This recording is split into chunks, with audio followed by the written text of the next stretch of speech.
1997 is when the Newcastle expose came about.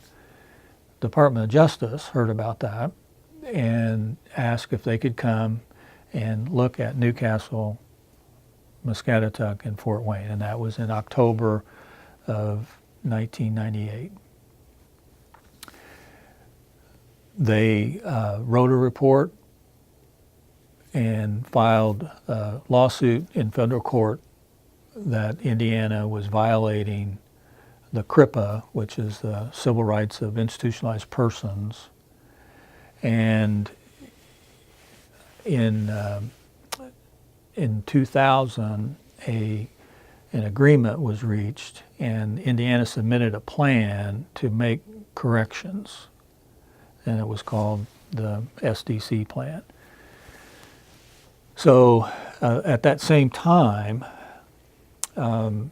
there was a state freeze in Indiana, and Muscatatuck couldn't hire any staff. And at that time, in the Jennings County area, there was a growth in some industry in that area. So people had choices of jobs. At one time, Muscatatuck was the largest employer in that area. So many people either didn't come to work at Muscatatuck or chose to take other jobs. And so Muscatatuck was decertified and lost their ICFMR certification that they'd had for about 20 years. And that was considerable revenue loss.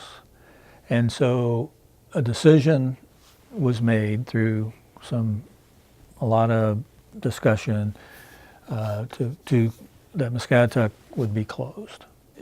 We had a contract, a management contract with Liberty Incorporated, Liberty Health Services, and they provided a superintendent and some other key staff that we didn't have, because remember, at that time we were working to achieve the Department of Justice state SDC plan, which required additional staff to be hired, which required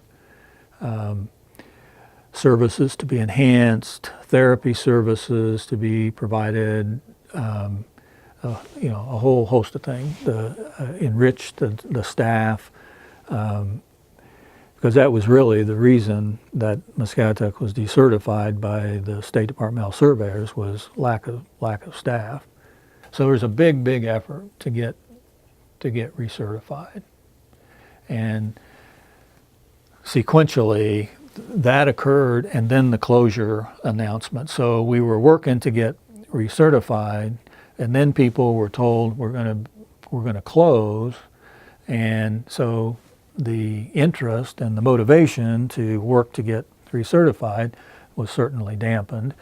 And so there was a lot of social dynamics going on. The contract staff, which we had to hire more and more contract staff because other people were leaving, and to meet the SDC plan, we had to keep hiring more of these other contract people to keep, because we had to meet the SDC plan. We could have been fined, like Tennessee was fined if we didn't do, certain things.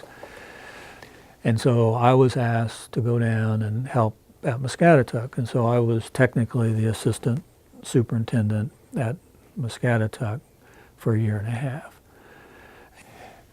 I would go down there on Monday and stay till Friday. I would live in one of the state houses there. I ate my meals at the kitchen there. Pretty much stayed on grounds. There were many weeks I never left the grounds from Monday to Friday. And there was a lot of discussions with staff and working on transition plans. And then in the evening, I would do rounds and talk to staff and, try to keep people motivated and thinking about the consumers. But during that time, we also started what was called the outreach program, and that was to help ensure people who left the facility had services in the community like OT, PT. A lot of the people who left had adaptive equipment needs, and so we helped support and train the providers to meet the needs of people. We provided training on a variety of topics. We had psychiatric services because that was a kind of a weakness in the community. If people wanted to call and say, you know, Johnny's doing this, what's going on? It was really a helpful piece to transitioning people successfully. So we had a structure for how the closure occurred. There were a variety of committees. There was communication that went to families and consumers. There was communication that went to providers and up to central office to let people know how we were doing. So that was one focus. There was a piece about transitioning.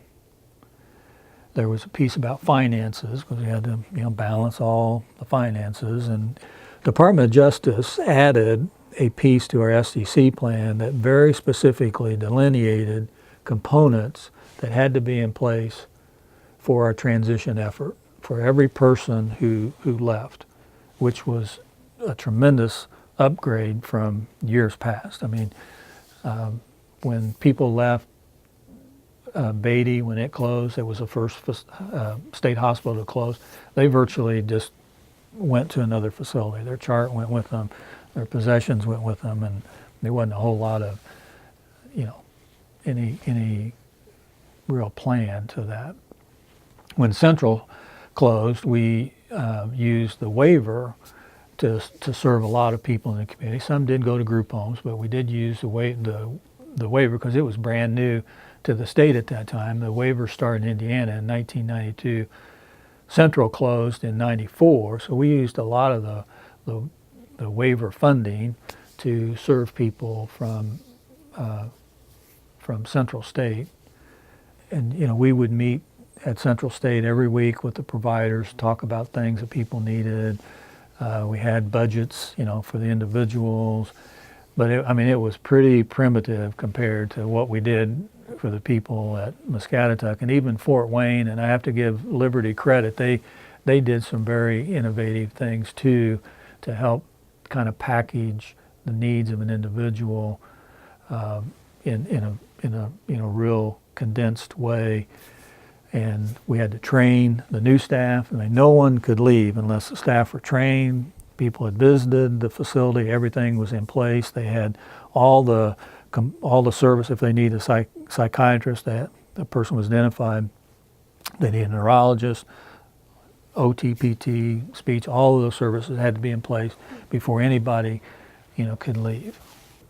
One of the most gratifying things that I did in my career was to visit people who left both Fort Wayne and Muscatatuck after they had moved to the community. And there were some issues. I mean, there were. But for the vast majority of the people, they are living a much more enriched, healthier, safer life. They have more personal possessions. They get to see their families more. They get choices of if they want to go to church, where they want to go to church, who their roommates are going to be, where they live, who their case managers are going to be, if they want to go to a day program, if they want to get their own job, whatever. It's dramatically different. And if I told you some of the things that we observed, you would think, Randy, you're making this up. But truthfully, we saw people at the institution that did not walk, that walked in the community. Now, the little background is that, they were using a wheelchair because they maybe had issues ambulating, and the wheelchair might have been used for kind of convenience to help get them long distance across grounds or something. But that's a true story. The behavior of people, a lady at Muscatatuck took IM Valium injections every day, because she would get so upset. for the first 6 months in the community, she didn't have one IM injection, not one. There were people who were very self-injurious in the community once they got in a more relaxed environment. I can think of one gentleman who was dual sensory impaired, so he was very tactile defensive, being bumped around in a large group of people in a facility. When he was in the community, I mean, he really just settled down. His self-abuse was, pretty much non-existent. A lot of real positive stories about how individuals grew and excelled in the community. Again, the transition process, we made it hopefully better over the years, but no one left Muscatatuck unless they had all their services in place. Day services, therapy services, dining plans, adaptive equipment, everything had to be in place before they could leave.